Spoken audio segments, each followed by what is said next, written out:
amor tan grande, profundo y sublime, es el amor de mi Creador. Permítame que me tome un par de minutos para refrescar un poco la lección del el jueves anterior. Hemos comenzado a decir de que todo lo que Dios hizo, lo hizo con propósitos. Nada de lo que Dios ha hecho, hermano, carece de propósitos. Todo tiene un propósito. Las plantas, los animales, los insectos, todos los seres vivos, ¿verdad? Y esto nos incluye a nosotros, los seres humanos. Todo lo hizo con un propósito. Es lo que leíamos en Proverbios 16:4. Todo lo que Dios ha hecho tiene un fin, tiene un propósito. Esto también incluye a la iglesia, hermanos. La iglesia, decíamos en la lección anterior, que la iglesia no es una organización, sino más bien la iglesia es un organismo. Un organismo es un ser vivo, así como un caballo es un organismo, así como un perro es un organismo, así como un árbol es un organismo. También la iglesia, así como nosotros los seres humanos, pues somos un organismo, ¿verdad? No somos una organización, sino un organismo. Así también la iglesia. Dice la palabra del Señor que la iglesia es el cuerpo de Cristo y está compuesta por la cabeza, ¿verdad? Y está compuesta por el cuerpo. Un día estudiaremos acerca de ese gran misterio maravilloso de Dios, como de esa metáfora hermosa que Dios usa para referirse a la iglesia como el cuerpo de Cristo. Decíamos también de que algunas veces llegamos a la iglesia, pero llegamos sin conocer realmente, como siempre, ¿verdad? Llegamos sin conocer. Y a partir de ahí, pues, Oiga, comenzamos nosotros a creer de que la iglesia existe para diversas funciones. Y ustedes saben, hermanos, que todo lo que Dios hizo tiene un propósito, fue hecho con un propósito específico. Y la iglesia sí es también. Por eso es que muchas veces las iglesias no crecen, no prosperan, no se desarrollan, porque a lo mejor no están entendiendo su función específica, para qué existen las iglesias, ¿verdad? También de esto nos lleva a preguntarnos si estamos cumpliendo con los propósitos, ¿verdad? Y las razones por las cuales Dios creó a la iglesia. Si nuestra iglesia está cumpliendo con estos propósitos. Partamos del hecho de que todas las cosas, decíamos, vivientes, ¿verdad? Todos los organismos vivos crecen y se desarrollan si cumplen dos condiciones. Uno, si están vivos, y dos, si están saludables. Nadie puede crecer si está muerto, ¿verdad? Cuando muere se decrece. O sea, es un retroceso, una retrospectiva. Pero cuando estamos vivos, pero estamos sanos, entonces el crecimiento es natural, ¿verdad? Yo no le tengo que pedir a mis hijos, les decía a ustedes, que crezcan, porque ellos van a crecer naturalmente siempre y cuando estén vivos y estén sanos. Así también es la iglesia. Ahora bien, decíamos de que la iglesia en su crecimiento natural debe de tener cierto balance. Y estos balances son los propósitos de Dios. Veníamos mencionando de que Dios estableció 5 propósitos para los cuales existe la iglesia. Si la iglesia no se mueve en base a esos propósitos, la iglesia ha perdido su propósito, su razón de ser, y va a caminar a convertirse en un grupo de hermanos reuniéndose. Por cierto, hace poco yo platicaba con un hermano y yo le decía a él, le hacía una observación porque somos muy buenos amigos. Él está comenzando una obra en un lugar por acá, y él puso una publicación en el Facebook que decía la iglesia de Cristo en tal lugar. Y yo le decía, ¿y cómo tú estás seguro de que es la iglesia de Cristo? Y me dice, no, pues es que donde están 2 o 3, ahí está el Señor, y eso significa que ya está la iglesia. Yo le digo, no, muchas veces tú tienes que aprender a distinguir entre la iglesia y un grupo de hermanos reuniéndonos. Algunas veces simplemente somos un grupo de hermanos reuniéndonos. No somos la iglesia. ¿Por qué? Porque la iglesia camina en base a propósitos, hermano. Un rótulo no nos hace ser la iglesia de Cristo. ¿Me entiende? El tener la Biblia, el tener un culto, el orar, cantar, recibir la palabra, no nos hace ser la iglesia. Podemos ser un grupo de hermanos reuniéndonos sin propósito, pues. Ya cuando nosotros comenzamos a vivir en base a los propósitos de Dios, entonces nosotros podemos decir seguramente que somos la iglesia del Señor. Aunque debemos entender que el término iglesia es un término universal. Por ejemplo, en Apaneca nosotros tenemos un rótulo que dice Iglesia de Cristo, pero realmente, ¿qué somos? Somos la congregación de la Iglesia de Cristo en Apaneca, porque la iglesia en sí es un término muy amplio, muy universal. Cada uno de nosotros pertenece a una congregación, ¿verdad? A una comunidad cristiana de la iglesia de Cristo, ¿verdad? No sé si comprenden ese punto, pero debemos entender de que nos hace la iglesia el hecho de manejarnos y cumplir y vivir en base a los propósitos de Dios. Yo también les mencionaba, mis queridos hermanos, que existen algunas fuerzas que mueven, que empujan, que guían a la iglesia, pero no deberían de moverlas. Las están moviendo, las están empujando, pero no deberían de empujarlas ni moverlas. Por ejemplo, yo les ponía el ejemplo de la tradición, ¿verdad? La tradición, la iglesia que dice, es que siempre lo hemos hecho así, esa iglesia que repite y repite y repite, perpetúan el pasado, es una iglesia que es movida por la tradición. No saben ni por qué hacen las cosas, pero las hacen porque siempre lo han hecho así. Número dos, decíamos, otra fuerza que mueve a la iglesia, pero no debería de moverla, son las personalidades. Esto es cuando la iglesia es dirigida por un hombre o una familia o un grupo de personas muy reducido, un círculo de personas reducido, que tienen una personalidad muy fuerte. Y todo gira alrededor de esta persona o de este círculo, ¿verdad? Cuando la persona cae, muere, se va, sufre mucho la iglesia. De hecho, la palabra del Señor nos menciona un caso en Hechos capítulo 4, ¿verdad? De un hombre llamado Judas, el Galileo, que dice de que llegó a formar una multitud, pero cuando él murió, todo desapareció. Y luego nos habla de otro personaje ahí mismo, Gamaliel poniendo el ejemplo que cuando forman un grupo grande, pero luego termina el propósito y pues todo se disuelve. Entonces la tradición y las personalidades son dos fuerzas que mueven a las iglesias, pero no deberían de mover.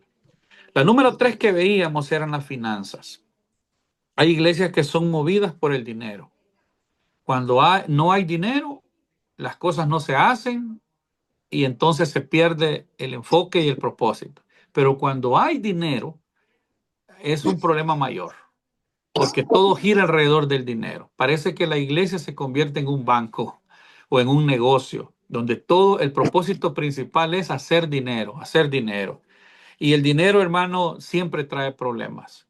Yo siempre he dicho que nuestras ofrendas deberían de estar siempre en saldo rojo todos los domingos, ¿verdad? Porque la ofrenda es para ayudar a los santos. Cuando nosotros decimos, no, pero hay que ir ahorrando un poquito, es porque nos falta fe. No creemos que el próximo domingo Dios es capaz de proveer, ¿verdad? Y cuando somos tesoreros en la ofrenda, digo, de la iglesia, cuando tenemos la ofrenda, imagínense que haya necesidad y nosotros teniendo ese fondo, ya sea poco o mucho, ¿qué va a pasar si un día estamos delante de la presencia del Señor? ¿Qué le vamos a poder decir a Dios? Señor, mira, yo fui tan buen tesorero en la iglesia que te ahorré tal cantidad, ¿verdad? El Señor lo que va a decir es, no, pues, no tendrías que haberlo ahorrado, tendrías que haberlo repartido, ¿verdad? Porque a eso es lo que se refiere la ofrenda. La ofrenda es de Dios para ser repartida en las necesidades de la iglesia. Número cuatro, los edificios. Hay fuerzas como los edificios. Desafortunadamente los edificios, ¿verdad? Muchas veces toda la iglesia gira alrededor del edificio. El edificio viene a ser la gloria de la iglesia. La gente se pelea por el edificio. Y esto pues trae múltiples problemas, hermano. Yo solo estoy resumiendo lo que vimos el jueves pasado. Número 5, dijimos los programas. Hay iglesias que viven alrededor de un programa. Se enfocan en el programa, ¿verdad? Niños, mujeres, líderes, brigadas, hospitales, asilos, escuelas bíblicas, etcétera, etcétera, ¿verdad? Y todo está alrededor de esta fuerza, que es bien poderosa, por cierto. La número 6, dijimos los eventos. Hay iglesias que lo más importante para ellos es realizar un evento, irle sumando números romanos a la actividad. ¿Verdad? Hoy es el tercer evento, cuarto evento, quinto, y así van y van y van, hermano. Aunque los eventos ya no tengan asistencia, pierdan el sentido, se vuelvan un problema, pero se sigue perpetuando los eventos. Y si no se hace ese evento, parece que la iglesia va a desaparecer. Y número 7, dijimos los inconversos. Esto es interesante, hermano, porque es claro que la iglesia tiene la misión de predicar a los inconversos, pero la iglesia no puede ser controlada por los inconversos. No podemos pedirle a los inconversos que nos digan qué es lo que quieren escuchar, qué es lo que quieren en iglesia, si les agrada, si les gusta, si no les gusta. No podemos llegar y decirles ustedes son lo más importante en esta iglesia, no, porque lo más importante hemos dicho que es Dios.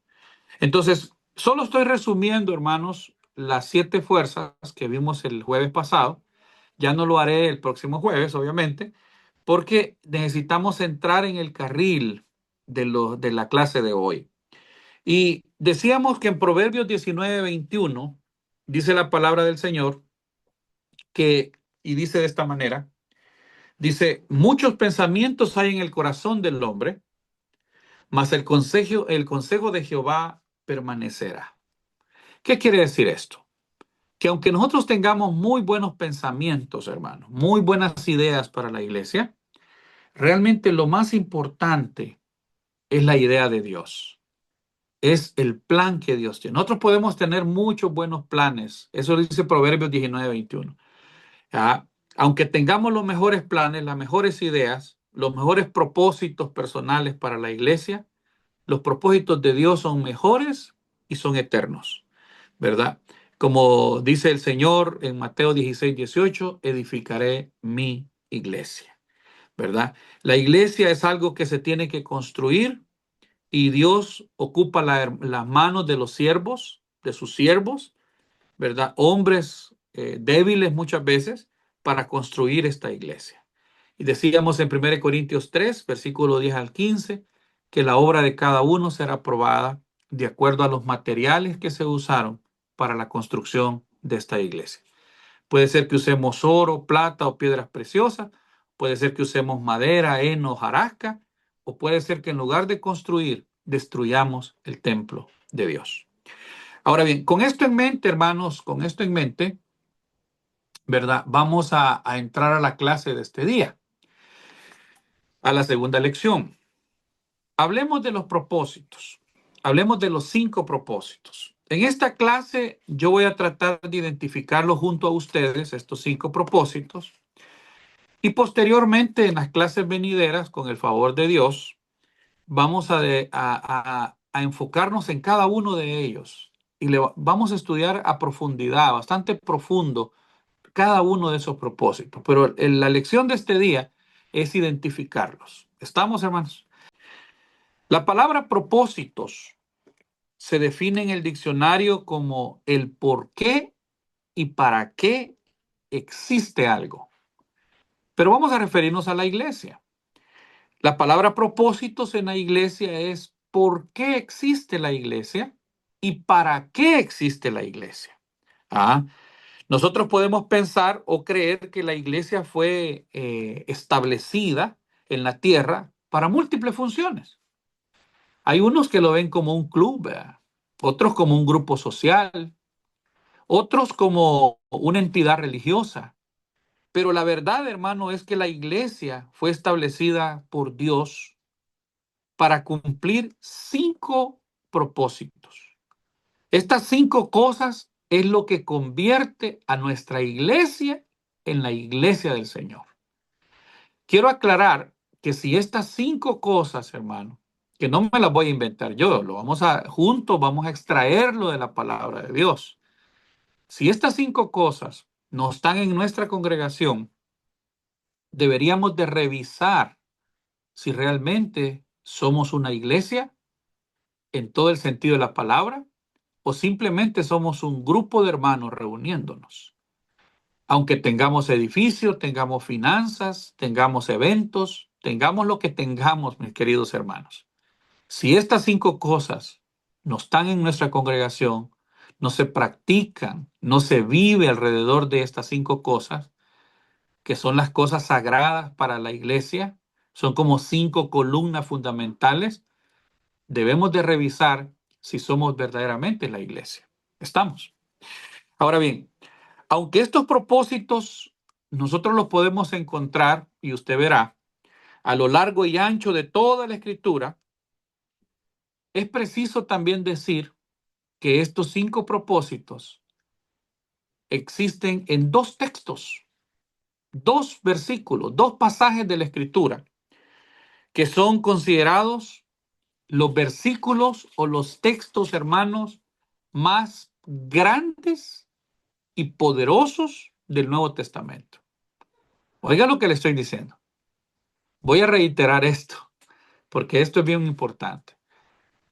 Estos 5 propósitos están intrínsecos, o sea, se encuentran, pues, son 5 perlas preciosas que se encuentran en 2 textos.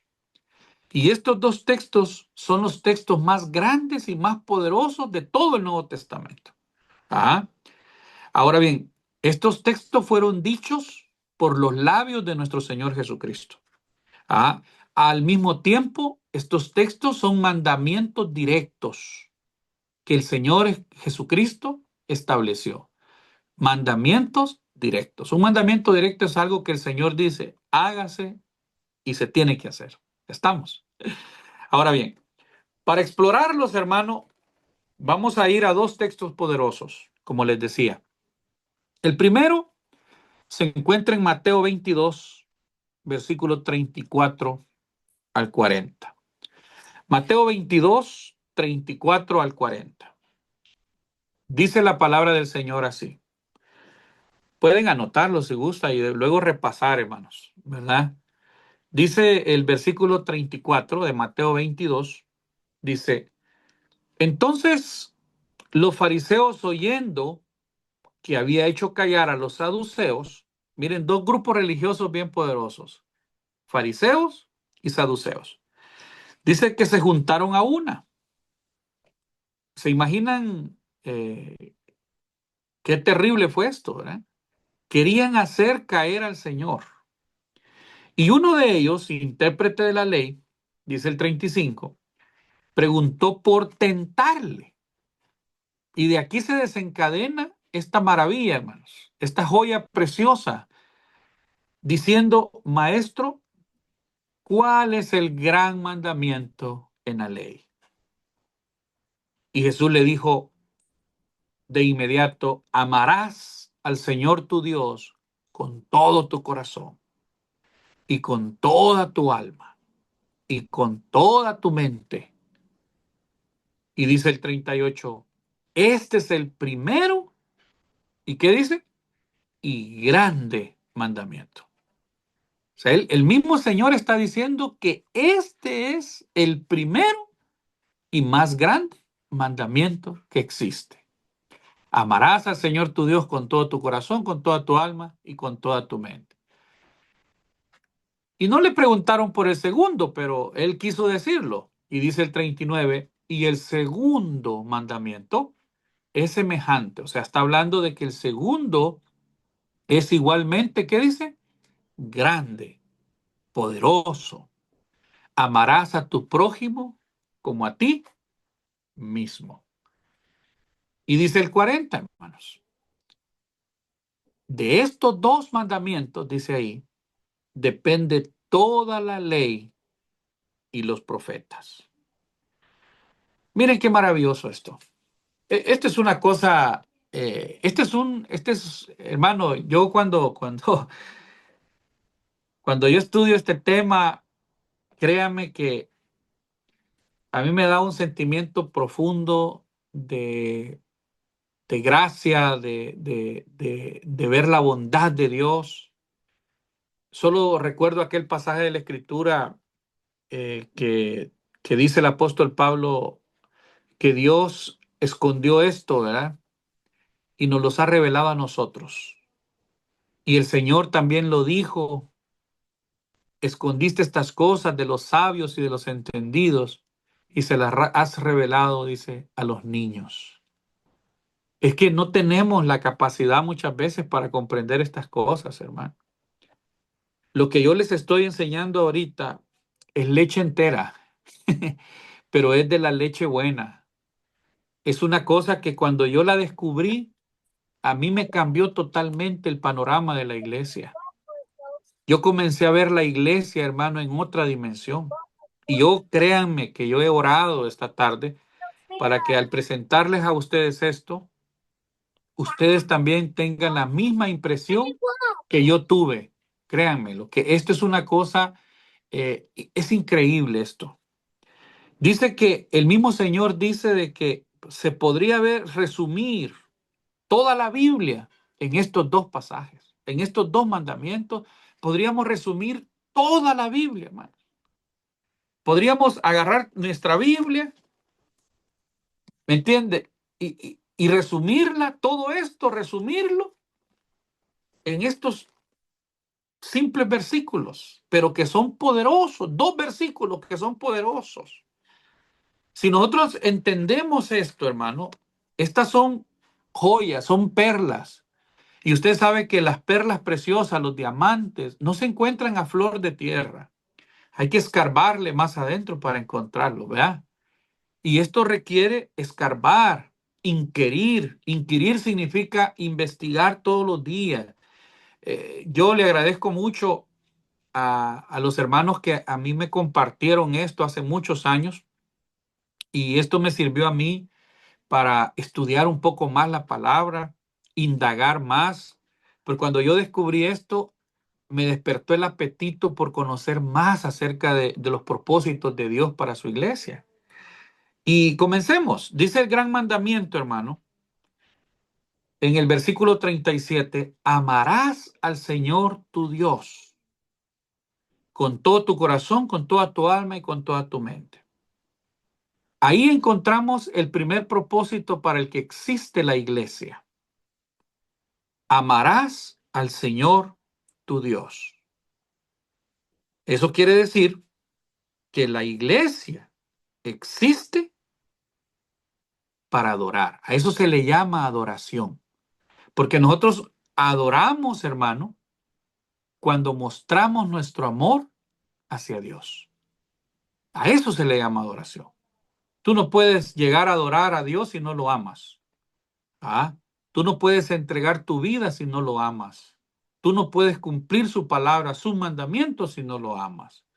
¿Ah? El amor es lo fundamental. Yo hoy voy a hablar un poco de cada uno, muy resumido, porque en las lecciones de más adelante, los próximos jueves, si Dios quiere, yo voy a detenerme en cada uno de ellos y voy a profundizar un poco más con ustedes para que le saquemos la esencia a cada uno de los propósitos. Segundo, el versículo 39: y amarás a tu prójimo como a ti mismo. Acá, hermano, encontramos el segundo propósito. A este propósito se le conoce como ministerio o como servicio. La iglesia no solo existe para adorar, que es mostrar el amor a Dios, sino que la iglesia también existe para servir a su prójimo. Si nosotros, hermano, no entendemos esta lección, es muy difícil que nuestra congregación crezca.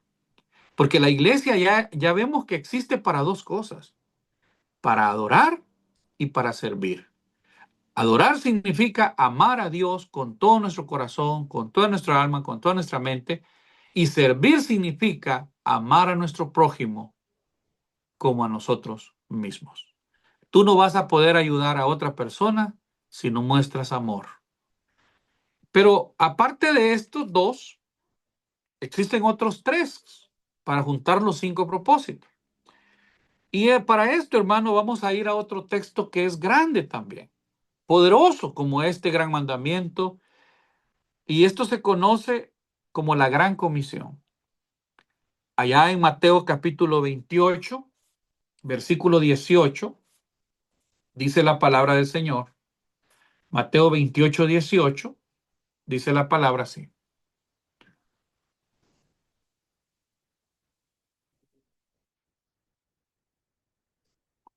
Dice el versículo 18.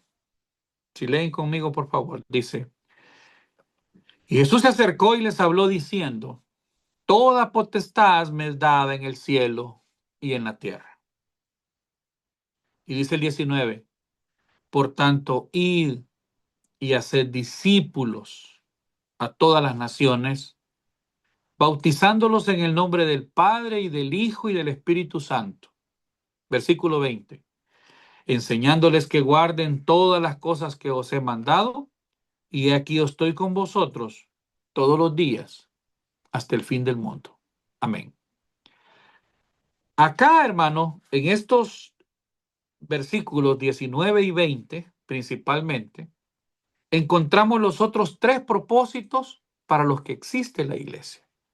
Ya vimos que en el gran mandamiento de Mateo 22, 34, encontramos 2 de esos propósitos, adorar y servir. Pero acá en el 19 de Mateo 28, dice la palabra, en Mateo 28, dice, id y haced discípulos a todas las naciones. A eso, hermano, nosotros le podemos llamar en palabras bíblicas evangelismo, evangelización, que consiste precisamente en compartir las buenas noticias, ¿verdad? Consiste precisamente en declarar las buenas nuevas de salvación.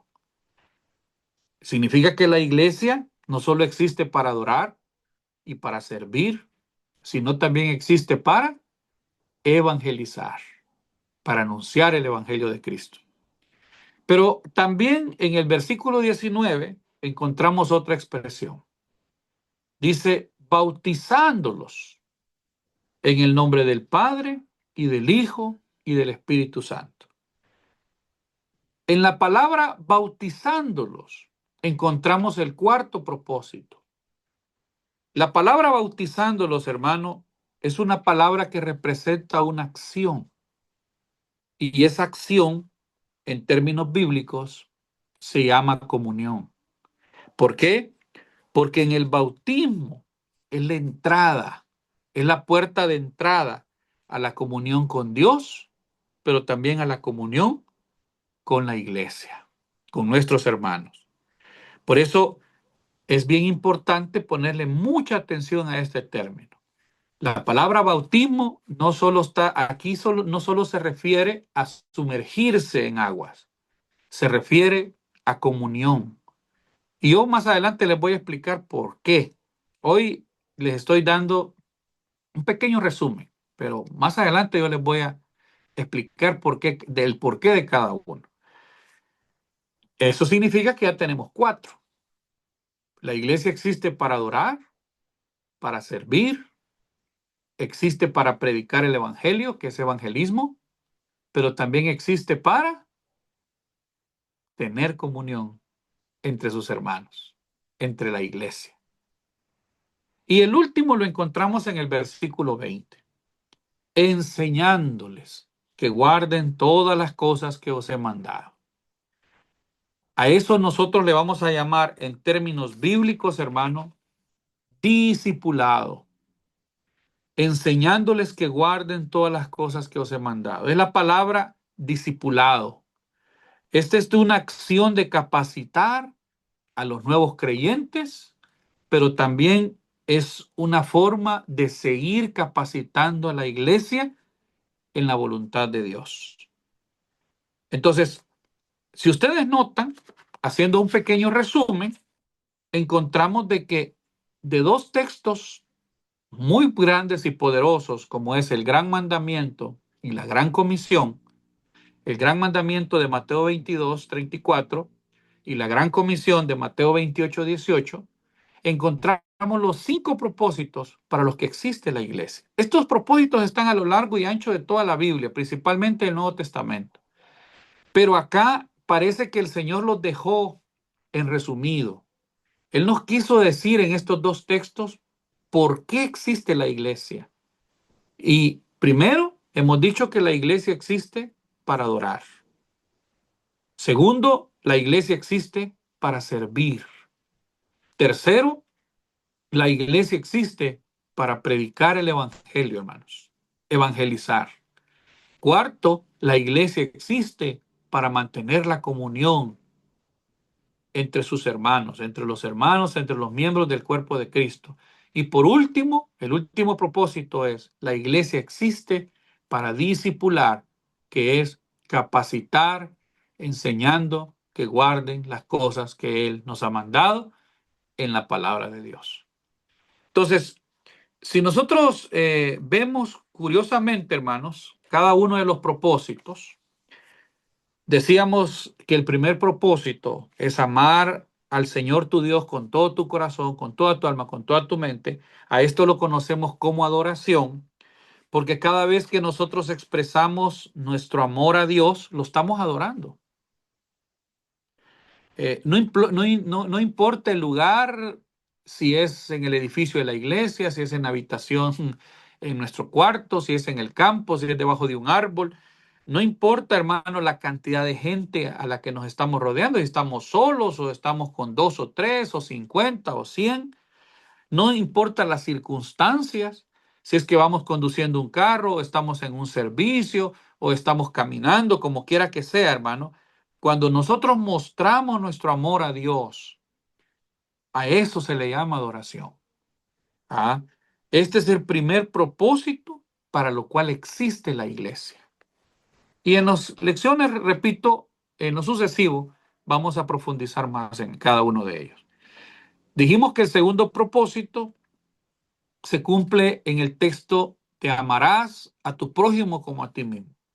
A esto se le conoce como ministerio, porque la palabra ministerio o ministrar, hermano, significa ayudar a otros, en términos simples. A eso también le llamamos servicio. ¿Ah?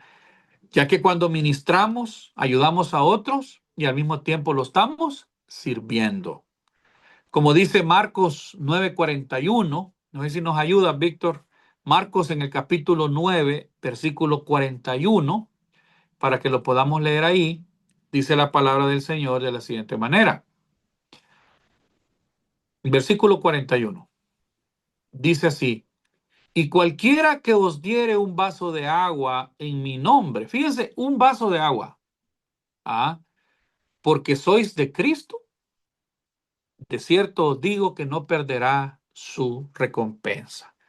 Aquí nos está explicando de que hasta un vaso de agua, hermano, es un servicio que no va a quedar sin recompensa. A eso se le llama ministrar, ayudar a otros. ¿Por qué? Porque lo hacemos en el nombre de Cristo. Como dice también la palabra del Señor en Mateo 25, que es un texto muy conocido, ¿verdad? El juicio de las naciones, lo conocemos con ese término.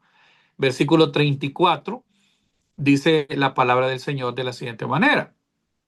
Dice: entonces el rey dirá a los de su derecha: venid, benditos de mi Padre, heredad el reino preparado para vosotros desde la fundación del mundo. Y aquí viene el servicio. Porque tuve hambre, dice el 35, y me diste de comer. Porque tuve sed y me diste de beber. Porque fui forastero y me recogisteis. Estuve desnudo y me cubristeis. Enfermo y me visitasteis. En la cárcel y venisteis a mí. Y dice el 37, entonces los justos le responderán diciendo: Señor, ¿cuándo te vimos hambriento y te sustentamos, o sediento te dimos de beber? ¿Y cuándo te vimos forastero y te recogimos, o desnudo y te cubrimos?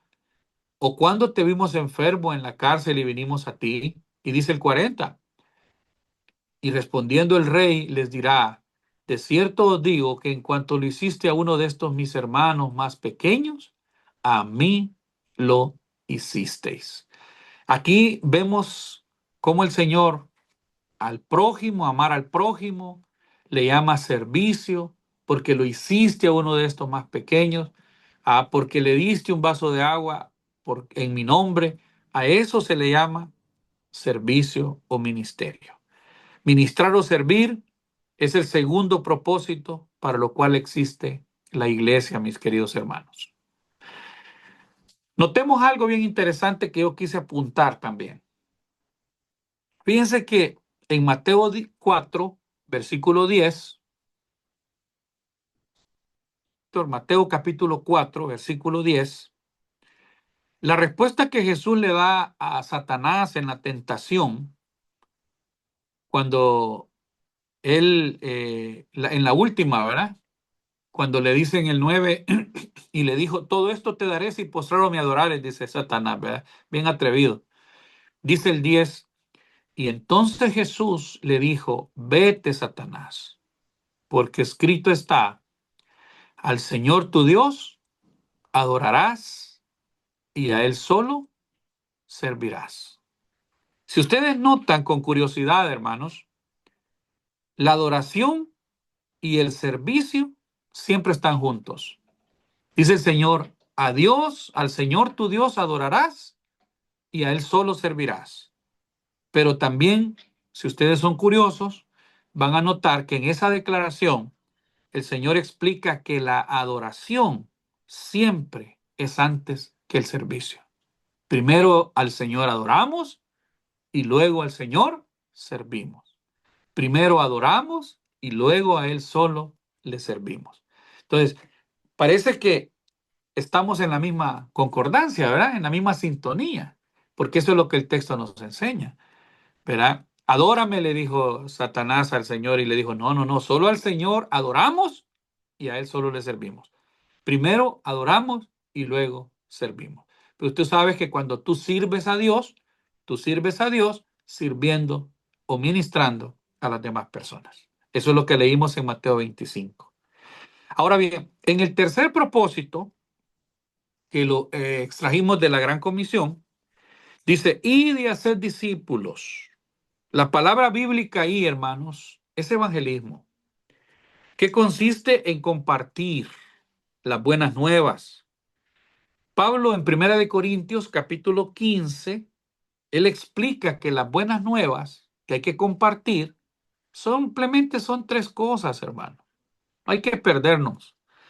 Primera de Corintios 15, versículo 1, dice Pablo, además os declaro, hermanos, dice, el evangelio que os he predicado, el cual también recibisteis, en el cual también perseveráis, por el cual asimismo si retenéis la palabra que os he predicado, sois salvos si no creísteis en vano. Y dice el 3, porque primeramente os he enseñado lo que asimismo recibí, que Cristo murió por nuestros pecados. Es lo primero, la primera declaración que hacemos en el evangelismo, que Cristo murió por nuestros pecados.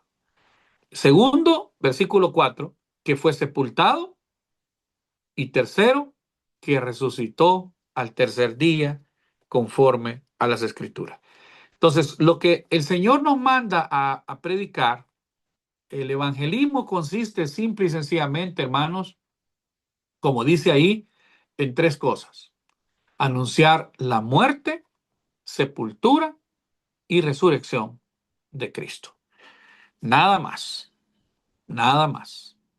Eso es a lo que Pablo llamó el poder de Dios para salvación, ¿verdad? Ahora bien, el cuarto propósito lo extrajimos también de la Gran Comisión y dijimos bautizándolos en el nombre del Padre, del Hijo y del Espíritu Santo. Después yo les voy a explicar por qué es Padre, Hijo y Espíritu Santo. Eso es bien interesante, ¿verdad? ¿Por qué no solo es en el nombre de Jesús o por qué no es en otra declaración? Pero eso lo veremos cuando veamos ese propósito. Aquí la palabra representa esta acción de comunión. En el bautismo, hermano, es la puerta de entrada a la comunión con Dios, pero la comunión con nuestros hermanos también. El bautismo representa que somos parte de una familia, que hemos nacido de nuevo. Como dice Juan capítulo 3, versículo 3 y versículo 5, en la declaración de Nicodemo, cuando Jesús le declara a Nicodemo y le dice Juan 3, Juan capítulo 3, versículo 3 dice, y respondiendo Jesús le dijo a Nicodemo, ¿verdad? De cierto te digo que el que no naciere de nuevo no puede ver el reino de Dios. Y en el versículo 5 vuelve y repite, de cierto te digo, que el que no naciere del agua y del espíritu no puede entrar en el reino de Dios. Por eso es que el bautismo es la entrada a la comunión con Dios. Y por último, hermanos, el quinto propósito, dijimos, lo extrajimos de Mateo 28 en el versículo 20, enseñándoles que guarden todas las cosas que os he mandado. Aquí la palabra es discipulado. Esta es la acción de capacitar a los creyentes en la voluntad de Dios. El Señor lo dijo en Juan capítulo 17, porque estoy tratando de poner textos, hermanos, para que quede claro, pero luego, repito, vamos a profundizar más. Juan 17, en el versículo 6, dice la palabra así. He manifestado tu nombre, dice, a los hombres que del mundo me diste. Tuyos eran, dice el Señor, y me los diste, y han guardado tu palabra. Y dice el versículo 7, ahora han conocido que todas las cosas que me has dado proceden de ti. Y dice el 8, porque las palabras que me diste, ahí está el discipulado, les he dado y ellos las recibieron. Y han conocido verdaderamente que salí de ti y han creído que tú me enviaste. Ahí está la acción. Yo se las he dado y ellos las han recibido. A eso se le conoce como discipulado. Como dice segunda de Pedro 3:18, hay que crecer en la gracia y el conocimiento de nuestro Señor Jesucristo. Entonces, si ustedes notan, queridos hermanos, hasta el momento hemos descubierto los 5 propósitos. Hemos descubierto los 5 propósitos. Y cuando nosotros vemos textos, por ejemplo, como Hechos capítulo 2, versículo 41 al 47, que es un texto muy, muy famoso, en Hechos capítulo 2, que es un texto muy, muy interesante que siempre lo citamos en referencia a la iglesia. Dice Hechos 2:41, dice, así que los que recibieron su palabra, dice, fueron bautizados. Busquen los 5 propósitos, por favor, ahí. Ah, los que recibieron su palabra fueron bautizados. Ahí hay evangelismo y ¿qué? Y hay comunión. Y se añadieron aquel día como 3,000 personas. 42. Y perseveraban en la doctrina de los apóstoles. Ahí que hay discipulado. En la comunión unos con otros. Sigue la comunión. En el partimiento del pan y en las oraciones. Sobrevino temor a toda persona. Muchas maravillas y señales eran hechas por los apóstoles. Y todos los que habían creído estaban juntos, tenían en común todas las cosas. Ahí que hay servicio. Se ayudaban unos a otros. ¿Ah? Y vendían sus propiedades y sus bienes y los repartían a todos según la necesidad de cada uno y perseveraban unánimes cada día en el templo. Ahí está la adoración. Partiendo el pan en las casas, ahí está el servicio, la comunión. Comían juntos con alegría y sencillez de corazón, alabando a Dios. Ahí está otra vez la adoración. Y teniendo favor con todo el pueblo, ahí está el servicio. El Señor añadía cada día a la iglesia los que habían de ser salvos. Entonces, ustedes notan, este texto es un texto que incluye los 5 elementos, hermano. Y como consecuencia, ¿qué dice? El Señor añadía cada día a la iglesia los que habían de ser salvos. Como dice otra versión, los que iban siendo salvos, ¿verdad? También en Efesios 4, versículo 11 al 16, ustedes lo pueden estudiar tranquilamente, verá más cómodamente, tal vez ya después pueden escudriñar más detenidamente esto. Me gustaría que lo hicieran para que no vayan a pensar que lo estoy engañando, hermano. Vea, dice, y él mismo constituyó a unos apóstoles. Vamos a buscar los 5 propósitos acá.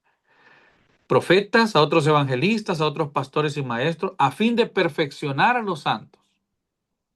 ¿Qué es eso? Discipulado. Para la obra del ministerio. ¿Qué es eso? Servicio. Para la edificación del cuerpo de Cristo. Hasta que todos lleguemos a la unidad de la fe. ¿Qué es eso? Comunión. Y del conocimiento del Hijo de Dios, a un varón perfecto, a la medida de la estatura y la plenitud de Cristo. ¿Qué es eso? Discipulado. Para que ya no seamos niños fluctuantes, llevados por doquier de todo viento de doctrina. Ahí está el discipulado. Por estratagemas de hombres que para engañar emplean con astucia las artimañas del error, sino que siguiendo la verdad en amor, adoración. Crezcamos en todo aquel que es la cabeza, esto es Cristo, de quien todo el cuerpo, miren la comunión, bien concertado y unido entre sí por todas las coyunturas que se ayudan mutuamente. Ahí está el ministerio o el servicio. Según la actividad propia de cada miembro, recibe su crecimiento para ir edificándose en amor. Y aquí dice, curiosamente, mire, dice acá el versículo 15, que es uno de los más claves, dice, sino que siguiendo la verdad en amor, crezcamos, ¿en qué dice? En todo, no solo en una área, en todo.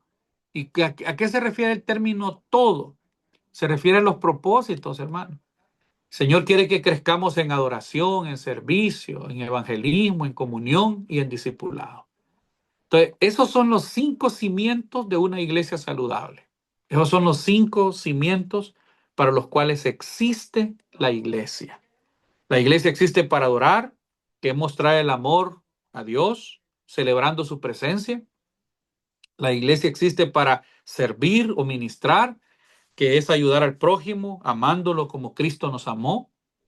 La iglesia existe para evangelizar, que consiste en anunciar las buenas nuevas a los que no conocen a Dios. Pero también la iglesia existe para mantener la comunión unos con otros, que es fomentar el compañerismo, la hermandad entre la iglesia de Cristo. Y por último, la iglesia existe para discipular, que consiste en ayudar a los creyentes a crecer en la gracia y el conocimiento de nuestro Señor Jesucristo. Yo he querido resumir un poco esto, hermanos, pero les vuelvo y repito, si Dios quiere, en las lecciones próximas, yo les voy a tratar de, con la ayuda de Dios, a enseñar cada uno de los propósitos. Y después de eso, vamos a ver cómo se tendrían que aplicar en la iglesia. Así que hay mucho largo camino, como dijo el Señor a Elías, ¿verdad? Largo camino, coman porque largo camino nos espera. amor tan grande, profundo y sublime, es el amor